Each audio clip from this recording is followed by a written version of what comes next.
Hey guys, welcome back to the channel and happy Rakshabandhan to all of you. आज है रक्षाबंधन, तो मेरे India blog skip करते हुए मैं रक्षाबंधन का ब्लॉग डाल रही हूँ क्योंकि मुझे बाकी ब्लॉग एडिट करने का टाइम नहीं मिल रहा है। हम लोग सुबह सुबह जा रहे हैं मिठाई लेने के लिए। यहाँ पे है बीकानेर वाला, तो हम वहीं पे जाएंगे। एक दो शॉप्स हैं यहाँ पे अच्छी मिठाई की, बीकानेर वाला उसमें से एक है। और मिठाई यहाँ पे बहुत एक्सपेंसिव मिलती है। इवन तो हम मिठाई बहुत सारी इंडिया से भी लेकर के आए थे, बट रक्षाबंधन है तो मिठाई खरीद तो बनती ही है। तो हम आए हैं यहाँ पर मिठाई लेने के लिए। तो यहाँ पे बीकानेर वाले की एक ही ब्रांच है, लेकिन दुबई में इसकी 3-4 ब्रांचेज़ हैं। और यहाँ पे हमने स्पेशल चीज़ देखी कि यहाँ पे उन्होंने मिठाइयों के साथ में राखी का भी कलेक्शन रखा हुआ था। आप यहाँ से राखियाँ भी खरीद सकते हैं अगर आपको चाहिए। बहुत वैरायटी की राखी थी यहाँ पे, बट मुझे प्राइस वाइज इनकी राखी बहुत ज़्यादा एक्सपेंसिव लगी। लेकिन मजबूरी में आदमी को ख़रीदना ही पड़ता है, कोई ऑप्शन नहीं है। But price wise they are very expensive. एक राखी इनकी 15-15 दिरहम की थी। तो मैं यहाँ से राखी खरीदना बिल्कुल भी रिकमेंड नहीं करूँगी, क्योंकि मुझे लगा कि इनका प्राइस ओवर प्राइस था। बट तभी शायद इतनी सारी राखियाँ इनकी बची भी हुई थी, किसी ने खरीदी नहीं होंगी इतनी ज़्यादा ओवर प्राइस। यहाँ पे बाकी शॉप से आदिल वगैरह, वहाँ पे जो है राखी वगैरह मिल जाती हैं और अच्छे रीज़नेबल प्राइस में मिल जाती हैं। हमारी राखी तो खैर इंडिया से आ चुकी थी, बट आप देख सकते हो राखियाँ थी, काफ़ी सुंदर राखियाँ थी यहाँ पे। बट अगर प्राइस वाइज ये थोड़ा शायद इसको अच्छे से रखते तो ये ज़्यादा बिक गई होती। एक राखी की कीमत यहाँ पे 15-15 दिरहम थी। 15 दिरहम आप मान के चलो कि 340 दिरहम 350 दिरहम की हो गई, क्योंकि अभी 23.9 पे पहुंच चुका है रुपी। तो उसके हिसाब से आप समझ सकते हो कि क्या ही रेट जा रहा है इसका। बट एक्सपेंसिव ओवर प्राइस थी। इतनी तो शायद मैं इंडिया में भी, मतलब कम मार्जिन तो फिर भी रखते ही हैं लोग, लेकिन फिर भी इतना भी नहीं रखना चाहिए। तो राखियाँ जो है आदल में बेटर मिलती हैं। यहाँ पे आकर के नहाने वहाने के बाद में मैं हो चुकी थी रेडी, क्योंकि मेरा हाथ अभी हो चुका है फ्रैक्चर। तो मैंने अभी ज़्यादा यहाँ पे कुछ मैं कर नहीं सकती। यहाँ पे जो हम इंडिया से हमारी राखी आई हुई है उसको मैं निकाल रही थी। तो जो बच्चों की बुआ है उन्होंने उनके पापा के लिए राखी भेजी थी, और बच्चों की जो दीदी है उन्होंने उनके आरव कृष्णा के लिए राखी भेजी हुई थी। साथ ही जो मेरी बहन की बेटी है कुहू, उसने भी भेजी थी राखी। तो यहाँ पे सारी राखियाँ मैं निकाल रही थी। साथ में भगवान जी के लिए मैंने राखी ली थी, जो कि मैंने आदिल से ली थी। वो भी मैंने यहाँ पर निकाल के प्लेट में अपनी प्लेट रेडी कर दी सबसे पहले, क्योंकि सबसे पहली राखी हम बांधेंगे अपने भगवान जी को।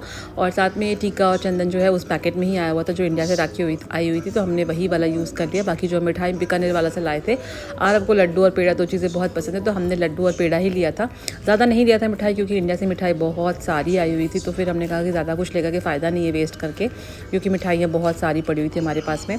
लेकिन त्यौहार है तो इसलिए हमने फिर नया मतलब बॉक्स ले लिया मिठाई का, कि भाई घर की रखी हुई मिठाइयों को क्या ही यूज़ करें। अगर भाई चाहे तो हम उस मिठाई को भी यूज़ कर सकते थे। यहाँ पे जो है मैंने अपनी थाली लगा दी थी। अब इसमें मैं रखूँगी दीपक जलाऊँगी, और बस हमारी हो जाएगी थाली रेडी। और कृष्णा और आरव गए थे नहाने के लिए इसी बीच में। वो लोग नहा के अभी रेडी होंगे, क्योंकि अभी मैं आजकल नहला नहीं रही हूँ मेरे हाथ की वजह से। तो आजकल सारा काम उनके पापा को ही करना पड़ रहा है। तो मेरे हाथ में हो गया है फ्रैक्चर, वो मैं आपको बताऊँगी दूसरे ब्लॉग में कि कैसे हुआ, कब हुआ। बट अभी जो है मेरा प्लास्टर लगा हुआ है 4 हफ्ते के लिए, तो उसमें से अभी 2 हफ्ते हो गए। आप देख सकते थोड़ी सी स्वेलिंग भी है मेरे हाथों में। तो अभी थोड़ा सा मैं जो है बचा के चीज़ें कर रही हूँ। अभी मैं कुछ ज़्यादा वो नहीं कर रही हूँ, अभी काम वाम नहीं कर रही हूँ। तो यहाँ पे मैं आ गई थी सबसे पहले भगवान जी की पूजा करने के लिए। और सबसे पहली राखी हम बांधेंगे अपने गणेश जी और हनुमान जी को, और उसके बाद बच्चों की राखी का प्रोग्राम हम स्टार्ट करेंगे। तो यहाँ पे मैंने अपने हनुमान जी को राखी बांधी थी। और ये जो है थाली हमारी रेडी हो चुकी है, दीपक जला करके रक्षाबंधन की थाली। और बच्चे भी जो है नहा के रेडी हो गए। बच्चों को मैंने जो है आज नए कपड़े निकाल दिए थे, उनके पापा पहनाएंगे अभी नए कपड़े उनके लिए राखी वाले। और कोशिश करती हूँ बच्चे छोटे हैं अभी, तो अब तक फेस्टिवल्स में सारे नए कपड़े पहन लें। इसी बहाने बच्चे जो है थोड़ा सा सेलिब्रेशन वगैरह कर लेते हैं। यहाँ पे इतना ज़्यादा कोई सेलिब्रेशन होता नहीं है। यहाँ पे मेरे एक भैया हैं जिनको मैं राखी बांधती, बट अभी वो इंडिया गए हुए हैं। तो यहाँ पे मैंने भगवान जी को राखी वगैरह बांध ली थी, और अब जा रही हूँ मैं अपने बच्चों को रेडी करने के लिए। और यहाँ पे आप देख सकते हो बच्चे भी हो चुके हैं रेडी, कृष्णा और आरव। नहा करके यहाँ पे, क्योंकि अभी और तो कोई है नहीं, तो ये एक दूसरे को ही राखी बांध देते। इवन तो राखी इनकी इंडिया से आई हुई, इनकी दीदी ने भेजी हुई है, बट ये बांधते एक दूसरे को ही राखी। तो अभी सबसे पहले आरव कृष्णा को बांधेगा और कृष्णा आरव को बांधेगा। हर साल इनका यही होता है, एक दूसरे को ये लोग राखी बांधते हैं। उसको लगाओ, हाँ सेंटर में आरव, बीच में लगाओ, सेंटर में लगाओ। ऐसे लंबा कर दो थोड़ा सा, सेंटर में लगाओ। ऐसे ऐसे ऐसे ऐसे कर दो। ठीक है, बस लगाएगा भैया को लगाओ। चलो क्या कर रहे हैं? भैया को लगाओ कियान, लगा दो, भैया को लगाओ, बीच में लगाना। कहाँ है निका? सेंटर। नो वही लगाएंगे। ये कम से कम सेंटर में लगाया है। हाँ टीका लगा दो, चावल लगा दो।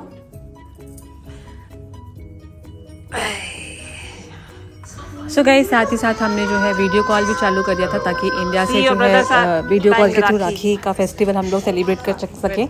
आजकल मोस्टली put it here, यही put it चल गया है, मोस्टली लोग वीडियो कॉल के थ्रू ही राखी सेलिब्रेशन कर रहे हैं, क्योंकि tight. पहले का टाइम था बचपन में सब लोग साथ में रहा करते थे तो साथ में राखी वाखी बांधते थे, लेकिन अभी तो सब कुछ डिजिटल हो गया है। Like shoelace, तो सारा। सब लोग अभी वीडियो कॉल के ही थ्रू राखी सेलिब्रेशन करते हैं। तो हमने भी वीडियो कॉल लगा दी थी यहाँ से ये इंडिया खींचो। से, और यहाँ पे राखी बांध रहे थे एक दूसरे को, और दीदी One more इनकी time. वहाँ से वीडियो कॉल से ही इनको देख रही थी।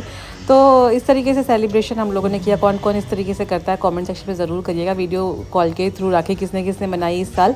आई थिंक ज़्यादातर लोगों ने वीडियो कॉल के थ्रू मनाई होगी, बट मैं कोई इसमें वो नहीं करूँगी। बहुत सारे लोग जाते भी हैं राखी बनाने के लिए, लेकिन हम बहुत दूर है तो पॉसिबल नहीं है हमारे लिए कि हम जा सकें। शायद इंडिया में होते तो चले भी जाते, बट यहाँ से बहुत दूर पड़ता है और छुट्टियाँ भी नहीं होती है यहाँ पे राखी की। आज लकीली सैटरडे था तो फिर उसकी वजह से यहाँ पे छुट्टी मिल गई थी। सैटरडे संडे वीकेंड पे पड़ा था, तो अदरवाइज़ तो राखी के दिन हमेशा ऑफिस ही रहते, तो हम ज़्यादातर राखी शाम के टाइम पे मनाते हैं। और आज राखी का जो मुहूर्त है वो भी सिर्फ 1 बजे तक का ही था। तो ये चीज़ अच्छी थी कि मतलब टाइम से सारी चीज़ें हो गई, छुट्टी भी मतलब हो गई हमारी, और हमने राखी का अपना फेस्टिवल सेलिब्रेट कर लिया काफ़ी अच्छी तरीके से। और टाइमिंग के साथ साथ में 1 बजे के अंदर अंदर ही हमने राखी बांध दी थी, और काफ़ी अच्छे से हमारी राखी यहाँ पे इस बार सेलिब्रेट हो गई। ज़्यादातर तो यहाँ पे जाते हैं हर साल। मैं अपनी वजह से मैंने बताया कि मेरे एक भाई है वहाँ पे, मैं उनको राखी बांधती हूँ, तो उनके वहाँ ही हम चले जाते हैं। लेकिन इस बार वो लोग इंडिया में हैं, तो फिर अपने घर में ही हम लोग राखी का फेस्टिवल कर ले रहे हैं ताकि बच्चे राखी बांध सकें एक दूसरे को। यहाँ पे राखी दोनों ने बांध ली थी, मिठाई खिला रहे थे एक दूसरे को, और दोनों आपस में ही लड़ाई कर रहे थे पहले कौन। तो कृष्णा जी को आप देख रहे थे, कृष्णा जी बहुत शरारती हैं, इनका शरारत जो है हर चीज़ में चलता है। तो यहाँ पे मिठाई के देखो वो उसको खिलाने था, और आरब बार बार बोल रहा था कि मुझे खिला मुझे खिला। तो यहाँ पे इन दोनों की लड़ाई हो रही थी। तो यही एक रक्षाबंधन एक ऐसा त्यौहार है जहाँ पे कि भाई बहन भाई आपस में लड़ते भी है, झगड़ते भी, बट एक दूसरे से प्यार भी बहुत करते। तो आप देख सकते हो मेरा छोटा जो बेटा है ये बहुत शरारती है। फिर उसने फाइनली खिलाया, और जब उसको उसका बड़ा भैया खिला रहा है तो पहले वो चाट के देखता है कि कोई चीज़ टेस्टी है कि नहीं टेस्टी है, उसके हिसाब से फिर वो खाते। तो आप देख सकते हो यहाँ पे ये बहुत ज़्यादा शरारती है। तो बहुत सारे बच्चे ऐसे ही करते होंगे शायद से, पहले वो थोड़ा सा टेस्ट करते हैं, चखते हैं, उसके बाद में खाते हैं। तो कृष्णा जी भी इसमें से एक है। और यहाँ पे फिर दोनों भाइयों ने एक दूसरे की आरती उतारी राखी वाली, और फिर हम लोगों ने एक दूसरे को राखी बांधी। शर्मा जी को राखी बांधी, फिर मतलब शर्मा जी ने खुद से रख लिया था अपने हाथ पे, और फिर मैंने उसको टाई कर दिया था। तो इस तरीके से हो गया राखी का सेलिब्रेशन हमारा। यहाँ पे तीनों जो बॉयज़ हैं वो लोग अपनी राखी यहाँ पे फ्लॉन्ट कर रहे हैं। कृष्णा को देख सकते हो, शरारती कृष्णा मेरा। और उसके बाद में फिर हमने जो है आज खाने में स्पेशल बनाया था खीर, छोले और पूड़ी। ये था हमारा आज का सुबह का ब्रेकफास्ट कहिए या ब्रंच कहिए, क्योंकि 11 साढ़े 11 ऑलरेडी बज चुके थे। यहाँ पे हमने बस फटाफट से पूरियाँ निकाली, और छोले और खीर मम्मी ने सुबह बना दिया था। बस यहाँ पे हमने खाना सर्व किया, खाना खाएंगे, मतलब खाना क्या, ब्रेकफास्ट ब्रंच बोल सकते हैं, ब्रंच खाएंगे। उसके बाद में फिर हम देखते हैं क्या करते हैं, आगे का प्लान क्या बनता है। अभी कुछ प्लानिंग है नहीं, पहले कुछ खा पी लें, पहले पेट पूजा फिर काम दूजा। तो यहाँ पे बराबर ही उसमें क्या डिफरेंस।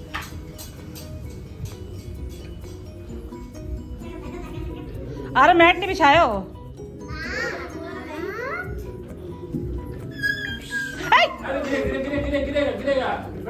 उसको देख रहे, हैंड राइटिंग नहीं करना है।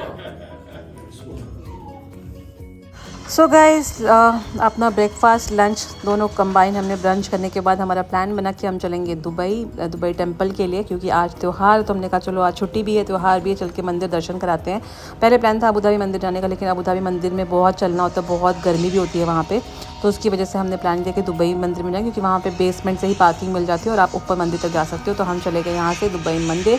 1 घंटा लगता है हमारे यहाँ से, 45 मिनट्स तो अबू धाबी मंदिर में भी लगता है, और दुबई जाने में हमें 1 घंटा लगा। 1 घंटे में हम पहुँच गए। ये है दुबई का गुरुद्वारा, सबसे पहले पड़ता है गुरुद्वारा, उसके जस्ट बगल में बना हुआ है मंदिर। पहले भी मेरे ब्लॉग्स में आपने देखा होगा कि मंदिर गुरुद्वारा दोनों आस-पास में ही। और आज चूँकि रक्षाबंधन था प्लस छुट्टी थी, तो काफ़ी भीड़ थी मंदिर में, और काफ़ी सारे लोग आए हुए थे। मंदिर के अंदर बिल्कुल भी शूटिंग अलाउड नहीं है, तो मैंने अंदर कुछ भी शूट नहीं किया हुआ था। ये है बाहर का जो हमने शूट किया हुआ था। और मंदिर में दर्शन करने के बाद का यहाँ पे मिलता है प्रसाद, और अगर आपको कुछ बुक्स वगैरह ख़रीदना हो तो वो भी आप यहाँ से ख़रीद सकते हैं। फिर हम गए थे नीचे के साइड में, यहाँ से जाते हैं नवग्रह की पूजा करने के लिए। यहाँ पीछे के साइड में बनाया हुआ है, बाहर मंदिर है अंदर, लेकिन नवग्रह का जो बनाया हुआ है वो। सो गाइज़ हम आए थे थोड़ी देर के लिए नवग्रह का दर्शन करने के लिए और वहाँ पे पूजा करने के लिए, और वहाँ पे इतनी ज़्यादा गर्मी थी ना कि मैं क्या ही बताऊँ। अभी टेम्परेचर जो है दुबई का वो 47-48 डिग्री टेम्परेचर, और वो बहुत ही ज़्यादा, बहुत मतलब बहुत तेज़, आप खड़े नहीं सकते बिल्कुल भी। थोड़ी देर के लिए भी लोग छाता लेके चलते हैं। और ये है मंदिर का बाहर से लुक। ये जो फ्लावर्स है, ये जब मंदिर यहाँ पे खुला था, आई थिंक 3 साल तो हो ही गए तब से, ये सेम टू सेम यही है, बट चेंज नहीं हुआ है अभी। अब टाइम आ गया शायद इसको चेंज करने का भी, लेकिन अभी देखते हैं कब चेंज होगा ये। और ये मैंने आज जो ड्रेस पहनी हुई है, ये मेरी मम्मी इंडिया से लेकर के आई थी। ये है कॉर्ड सेट, जो कि आजकल बहुत ट्रेंड कर रहा है, फेमस भी है। और ये जो ईयररिंग्स है वो मैंने खरीदे थे नैनीताल से। बहुत सुंदर लगते हैं मेरे को ये देखने में। आपको लग रहा है कि बहुत हैवी ईयरिंग्स मैंने पहन रखे, बट वेट वाइज ये बहुत हल्के थे और ये बहुत अच्छे से मैच भी कर रहे थे मेरे कुर्ते के साथ में। तो ये मैंने आज ईयरिंग्स पहने थे, क्योंकि अभी मेरा हाथ भी थोड़ा सा वो हो रखा है, तो मैं आजकल ज़्यादा वो नहीं कर रही हूँ। थोड़ी बहुत चीज़ें जो सामने दिख जाती है वो पहन लेती हूँ। बस यहाँ पर हमने थोड़ा बहुत घूमा फिरा, और फिर हमारा प्लान था कि हम कहीं जाएँगे दुबई घूमने के लिए। बट आप समझ सकते हो दुबई की गर्मी 47-48 टेम्परेचर में आप कहाँ ही घूमने जाओगे ले, मतलब आउटसाइड में बोल सकती हूँ 50 डिग्री भी होगा शायद कहीं ना कहीं डेजर्ट एरिया में। तो ये मंदिर के पास का मैं बता रही हूँ, और ये मंदिर बहुत सुंदर लगता है बाहर से। बगल में गुरुद्वारा था, हम वहाँ पर भी नहीं गए, हमने कहा नेक्स्ट टाइम जाएंगे, अभी सिर्फ मंदिर ही होकर के आते, क्योंकि आज हमारा फेस्टिवल था। तो हमने कहा कि चलो आज जो है रक्षाबंधन के बाद में फेस्टिवल सेलिब्रेट करके मंदिर के भगवान जी के दर्शन भी हो गए अच्छे तरीके से, बहुत अच्छे से दर्शन हुए, क्योंकि काफ़ी लोग भी आए हुए थे, लेकिन सब कुछ अच्छे से हमारा हो गया। बगल में ही एक मॉल है यहाँ पे, एक पापा खा ले, मम्मी खा ले, चलते हैं अभी यहाँ टेस्ट तो करिए कैसा है। यहाँ पे हम आए थे मेरा खाए कितना पिज़्ज़ा लगेगा? ऑर्डर किया था हमने, हाँ? बड़ा पाव और लपान वगैरह पिया, क्योंकि मंदिर दर्शन हेलो? के बाद में जो है कुछ खा पी लिया हल्का फुल्का। वैसे तो हम घर से खा करके आए थे, इतनी ज़्यादा किसी को भूख नहीं थी, बस थोड़ा बहुत हल्का फुल्का हमने खाया। फिर हमारा प्लान था कि हम सोफ़ा कवर लेना था, बट आइकिया यहाँ पे आइकिया बहुत बड़ा है, बहुत बड़ा, 1 घंटा में अरे उसमें वाड़ा भी तो है। आइकिया, क्योंकि प्रॉब्लम ये थी कि उसका एंटर और ये exit writing है। मतलब एंट्री करोगे तो आप एग्जिट से ही बाहर निकल सकते हो, बहुत चलना था, बट मिला नहीं पाएंगे। और ये ब्लॉग भी क्योंकि हम वापस आ गए। आई होप आपने एंजॉय किया होगा, और मिलते हैं आपसे। Bye bye, take care everyone.